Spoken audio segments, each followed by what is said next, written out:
Si mi hijo te dio esa túnica, renuncio a mi título aquí mismo, rugió el duque de Montemayor, señalando al niño harapiento con un dedo tembloroso de furia. Si mi hijo te dio esa túnica, renuncio a mi título aquí mismo. Las palabras cayeron como cuchillos sobre el mármol del palacio. El eco rebotó contra las paredes góticas, contra los vitrales emplomados que filtraban la luz de la tarde en colores de sangre y oro. Cada sílaba de aquella amenaza se clavó en el aire denso del salón, donde el olor a cera y claveles rojos impregnaba cada respiración. ¿Alguna vez has sido acusado de algo que no hiciste? ¿Has sentido esa mezcla de miedo y rabia cuando nadie te cree, cuando todas las miradas te juzgan sin conocer la verdad? Diego, el niño de 11 años que temblaba bajo la túnica granate, conocía ese sentimiento demasiado bien. El palacio de los Montemayor en Salamanca brillaba aquella tarde como un escenario construido para el dolor. Las velas negras ardían sin llama visible, sus mechas consumiéndose en silencio, mientras el aroma espeso de la cera se mezclaba con el perfume dulzón de los claveles. Bajo las columnas de piedra talladas por artesanos que llevaban siglos muertos, el ataúd de caoba descansaba sobre un pedestal cubierto de terciopelo negro. Los claveles rojos formaban una corona alrededor, pero no había vida en aquel color, solo la memoria de una que se había apagado demasiado pronto. Las lámparas de hierro forjado colgaban como garras desde el techo abovedado, iluminando con luz ámbar los rostros compungidos de la aristocracia española. Hombres de barba engominada y mujeres con velos negros que cubrían rostros empolvados murmuraban condolencias vacías. El aire pesaba como plomo. El duque Alfonso de Montemayor, vestido de riguroso luto con una capa negra que rozaba el suelo, recibía las condolencias con el rostro desgarrado por el dolor. Sus ojos, hundidos y enrojecidos, apenas sostenían las miradas de los nobles que desfilaban frente a él, con palabras que sonaban huecas. Su hijo único, Sebastián, yacía en aquel ataúd cerrado, y con él se había enterrado también el futuro del apellido Montemayor. Nadie en aquella sala podía imaginar lo que estaba a punto de suceder.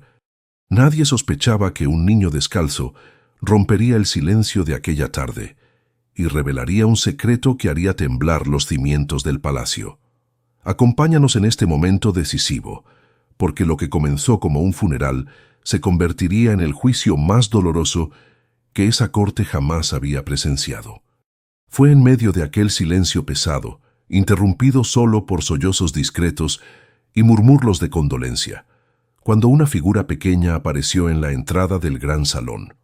Un niño, no mayor de 11 años, con el rostro manchado de hollín y los pies descalzos, se detuvo bajo el arco de piedra.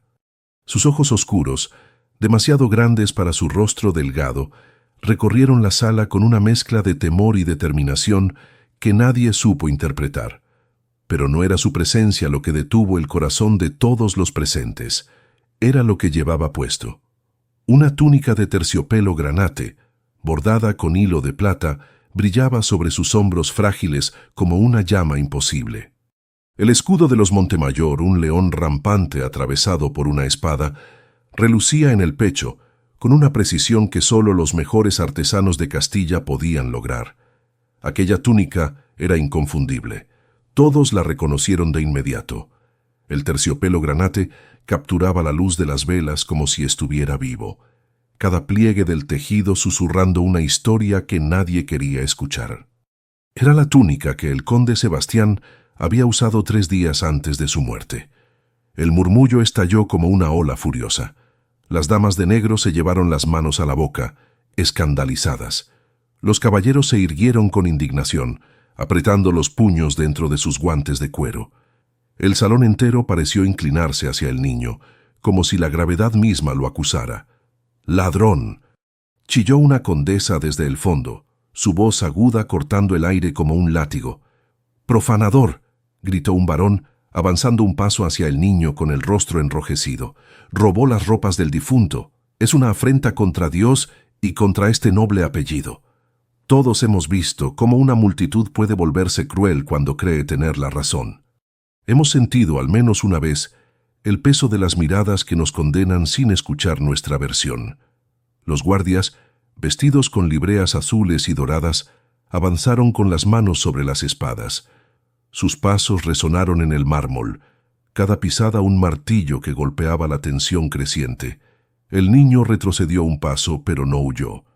Diego apretó la túnica contra su pecho, sintiendo el terciopelo suave bajo sus dedos temblorosos.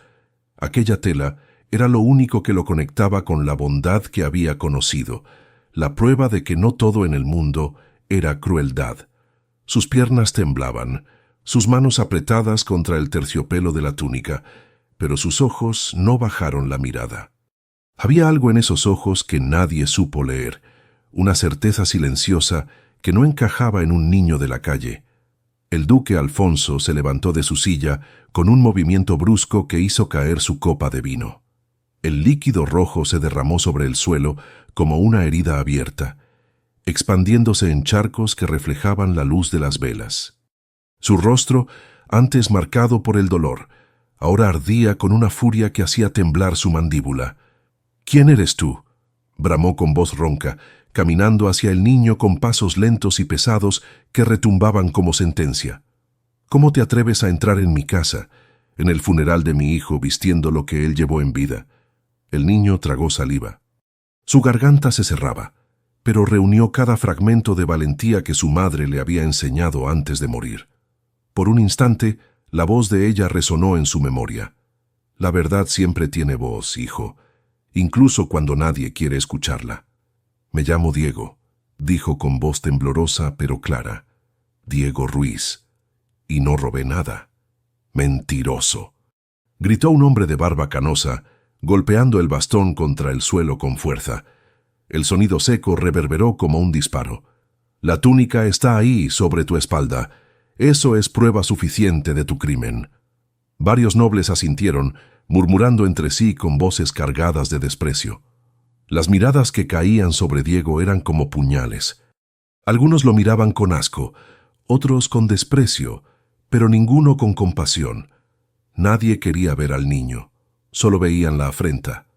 ¿Quién no ha sido juzgado alguna vez por su apariencia? ¿Cuántos de nosotros hemos sido condenados antes de poder abrir la boca? Diego sintió que las lágrimas quemaban en sus ojos, pero no las dejó caer. Acarició con la punta de los dedos el borde bordado de la túnica, buscando fuerza en aquel tejido que olía vagamente a lavanda y a caballo. Respiró hondo. El aire le llenó los pulmones y con él una fuerza que no sabía que tenía. Levantó el mentón y miró directamente al duque. «No robé nada, señor», repitió con más firmeza. «Fue don Sebastián quien me la dio, ayer por la tarde, cerca del río Tormes». El silencio que cayó fue tan denso que parecía sólido. Las palabras del niño flotaron en el aire como una blasfemia imposible. Varios nobles abrieron la boca, incrédulos. Otros rieron con carcajadas secas, nerviosas, que rebotaban contra los vitrales como pájaros heridos. Lo que nadie en esa sala sabía era que esas palabras contenían una verdad tan dolorosa que destruiría la mentira que todos habían creído. «¡Ayer!», exclamó el duque, avanzando hasta quedar frente a Diego. Su sombra cubrió al niño como un eclipse. «Mi hijo lleva muerto 3 días. ¿Cómo pudo haberte dado algo ayer?». Las risas estallaron entonces, crueles y estridentes. Algunos aplaudieron la respuesta del duque, como si acabara de exponer la mentira más absurda del mundo. Una mujer de vestido negro soltó una carcajada aguda que rebotó contra los vitrales. «El niño está loco», gritó alguien. «O es un ladrón o un mentiroso. En cualquier caso, merece el castigo». Diego sintió que el suelo temblaba bajo sus pies. Las voces lo rodeaban como un muro de fuego. Cada risa era una bofetada, pero en lugar de huir apretó los puños, sintió el peso de la túnica sobre sus hombros como un escudo y alzó la voz con una desesperación que hizo vacilar incluso al duque. «Puedo demostrarlo, señor. Puedo demostrar que su hijo me dio esta túnica. Y puedo demostrar cuándo fue». El murmullo se detuvo de golpe. Los nobles se miraron entre sí, sorprendidos por el atrevimiento del niño. El duque entrecerró los ojos, estudiándolo con una mezcla de furia y curiosidad dolorosa. Algo en la firmeza de esa voz infantil le resultó inquietante. «Habla», ordenó con voz de hielo, «pero si mientes pudrirás en las mazmorras el resto de tu miserable vida». El salón entero contuvo el aliento. Todos los ojos estaban clavados en el pequeño Diego, que permanecía inmóvil bajo la túnica granate, con el corazón latiendo tan fuerte que parecía que todos podían escucharlo. Lo que estaba a punto de decir cambiaría todo, o lo condenaría para siempre. Si esta historia ya te ha conmovido en estos primeros minutos, cuéntanos en los comentarios desde qué ciudad nos estás viendo, y deja tu me gusta para seguir acompañándonos. Diego respiró profundo. Sus manos temblaban, pero las mantuvo firmes sobre la túnica, aferrándose al terciopelo como si fuera su última ancla, en medio de la tormenta. Sabía que lo que estaba a punto de decir cambiaría todo, o lo condenaría para siempre. Metió la mano dentro del bolsillo interior de la túnica y sacó un pequeño papel doblado, manchado y arrugado. Las esquinas estaban desgastadas, como si lo hubiera tocado 1000 veces. Lo sostuvo en alto con dedos temblorosos, pero antes de entregarlo, habló. Porque las palabras también son prueba cuando salen del corazón. Don Sebastián me encontró cerca del puente romano, comenzó con voz quebrada. Yo tenía frío, estaba temblando, llevaba días sin comer, durmiendo bajo los arcos. Él pasó a caballo, pero se detuvo al verme. No me miró con desprecio, como hacen todos. Me miró, como si me reconociera. Varios nobles fruncieron el ceño. El duque apretó la mandíbula, pero no interrumpió. Algo en el relato del niño sonaba demasiado específico para ser inventado. Quizás tú también has sido invisible para algunos, mientras que otros, los menos, te vieron de verdad. Diego había vivido toda su vida siendo invisible, hasta que un joven conde lo miró como si importara. Se bajó del caballo, continuó Diego, con los ojos brillando de lágrimas contenidas. Se quitó su capa primero, luego la túnica. Acarició de nuevo el terciopelo, recordando el momento exacto en que aquellas manos nobles lo cubrieron con la prenda tibia. Me la puso sobre los hombros y dijo, «Úsala, hermanito. A donde voy no necesitaré ropas finas». Un murmullo inquieto recorrió el salón. Aquellas palabras tenían un peso extraño, una resonancia que hacía eco en el corazón de todos. Algunos invitados intercambiaron miradas confusas. Otros bajaron la vista, incómodos. Lo que ninguno de ellos sabía era que esas palabras escondían una despedida final, un último acto de bondad antes de un acto desesperado. No entendí entonces, admitió Diego con la voz quebrándose, pero él estaba llorando. El duque dio un paso atrás como si lo hubieran golpeado. Su rostro palideció. El color se drenó de sus mejillas como agua escapando de un jarro roto. Varios nobles intercambiaron miradas confusas. Una dama se llevó la mano al pecho. «Pruébalo», exigió el varón desde el fondo, aunque su voz sonaba menos segura que antes. «Palabras no son prueba». Diego extendió el papel hacia el duque con manos temblorosas. «Me pidió que le entregara esto a usted, señor. Dijo que cuando llegara el momento yo sabría cuándo dárselo». El duque Alfonso arrancó el papel de las manos del niño con un movimiento brusco. Sus dedos temblaban al desdoblarlo, como si supiera que lo que estaba a punto de leer cambiaría todo. La luz de las velas iluminó la hoja arrugada. Y entonces todo cambió. La letra era inconfundible, la caligrafía elegante, con aquellos trazos que el duque había visto crecer desde que Sebastián aprendió a escribir. Era la letra de su hijo. No había duda posible. Cada curva, cada inclinación, cada punto sobre las íes. Pero las palabras helaron su sangre. «Padre, perdóneme por ser cobarde. Perdóneme por no ser el hijo que usted quería. Pero ya no puedo vivir esta mentira. Prefiero morir con honor que vivir en la vergüenza. Cuide a los pobres como nunca cuidé. Este niño me mostró más valentía en su hambre que yo en toda mi abundancia». El papel cayó de las manos del duque. Flotó un instante en el aire antes de tocar el suelo, como una hoja seca en otoño. Su cuerpo entero temblaba. Sus labios se movían, pero no salía sonido alguno. La verdad que había intentado ocultar durante 3 días acababa de estallar frente a toda la corte. El silencio en el salón era insoportable. Nadie se atrevía a respirar. Las velas parecían arder más lento, como si el tiempo mismo se hubiera detenido para absorber la magnitud de aquella revelación. Una condesa, de pie cerca del ataúd, se llevó la mano al pecho. «Dios mío», susurró con voz quebrada, «¿qué está diciendo esa carta?». Otra dama, de ojos llorosos, murmuró: «No puede ser. El accidente de casa». Pero ya varios nobles se habían acercado, leyendo las palabras por encima del hombro del duque.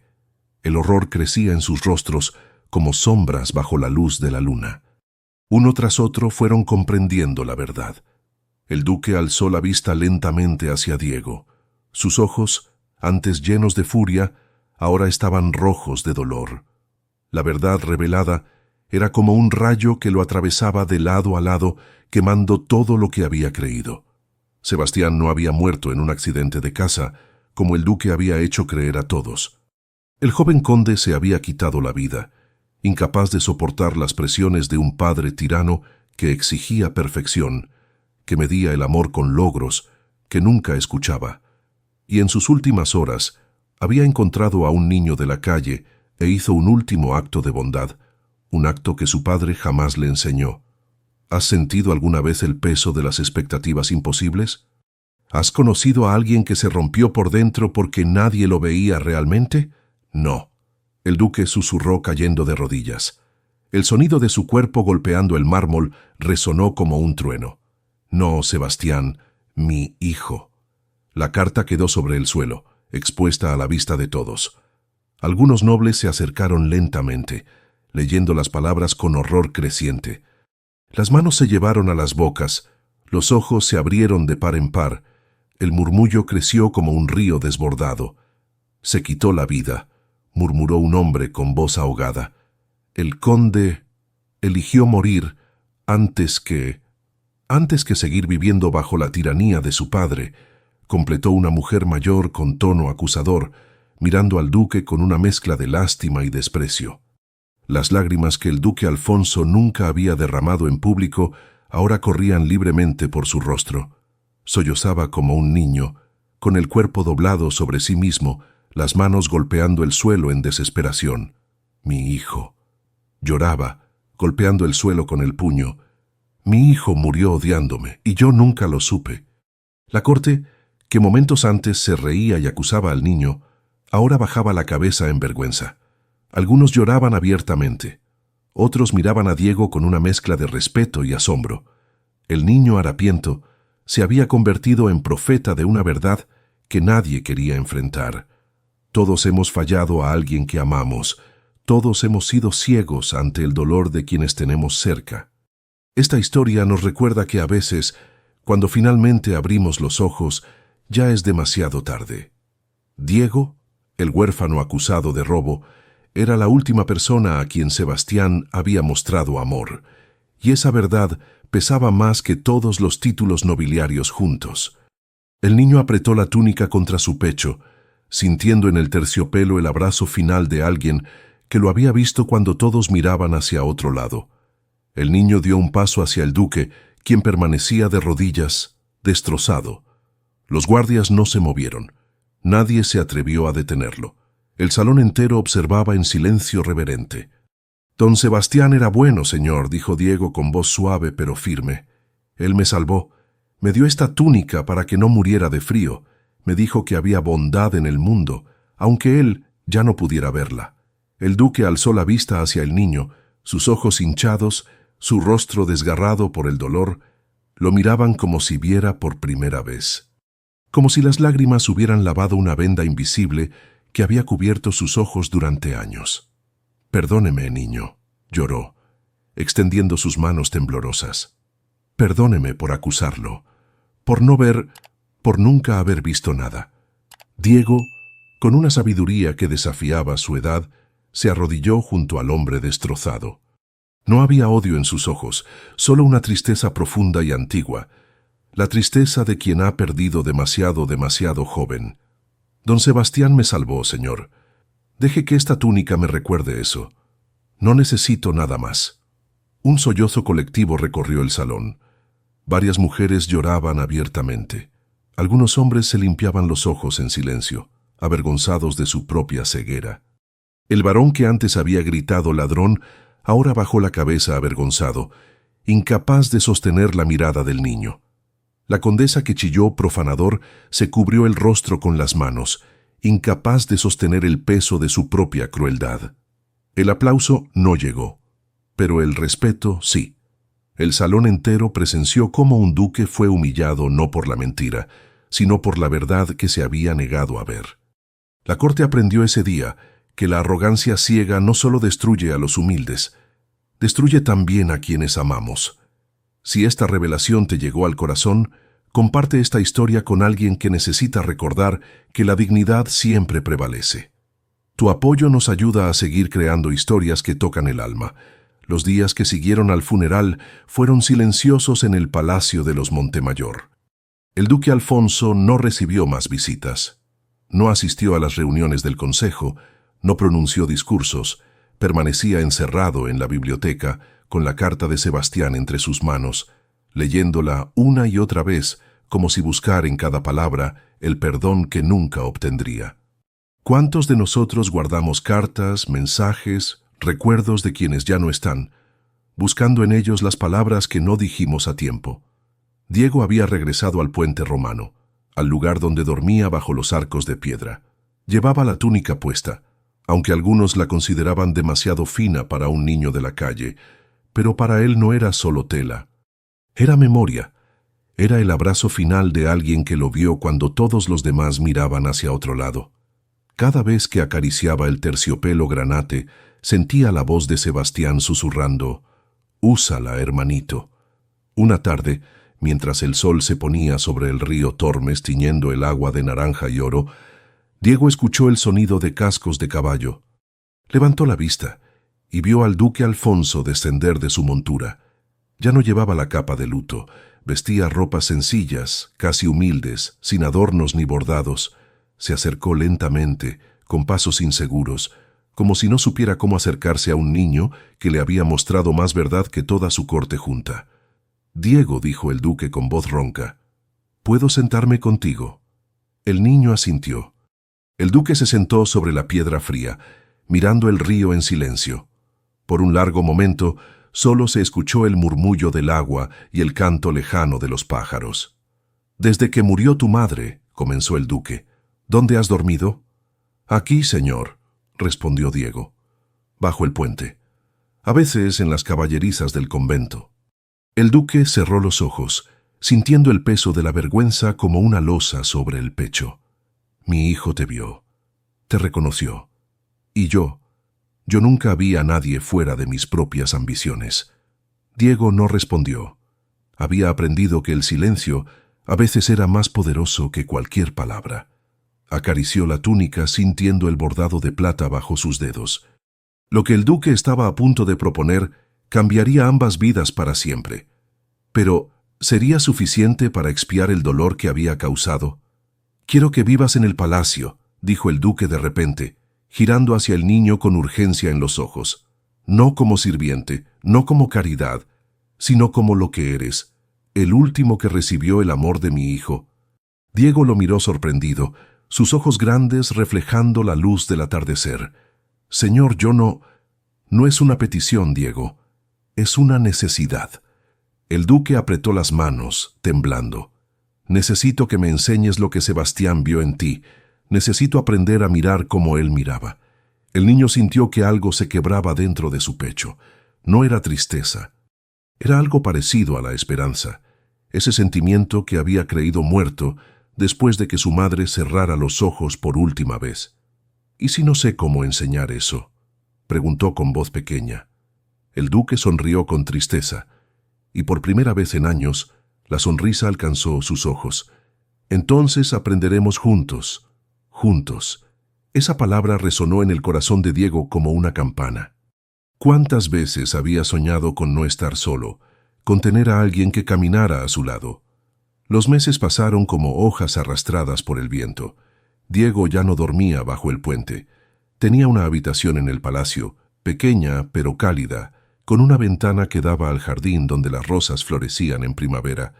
La túnica granate colgaba en un lugar de honor, recordándole cada día el sacrificio de Sebastián.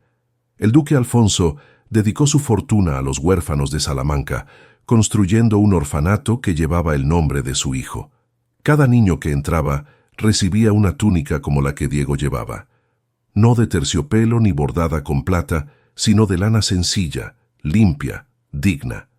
Porque la dignidad, había aprendido el duque, no se mide con lujos, sino con respeto. Todos tenemos la capacidad de cambiar, de aprender, de convertirnos en algo mejor. Pero ese cambio solo llega cuando nos atrevemos a mirar la verdad de frente, por dolorosa que sea.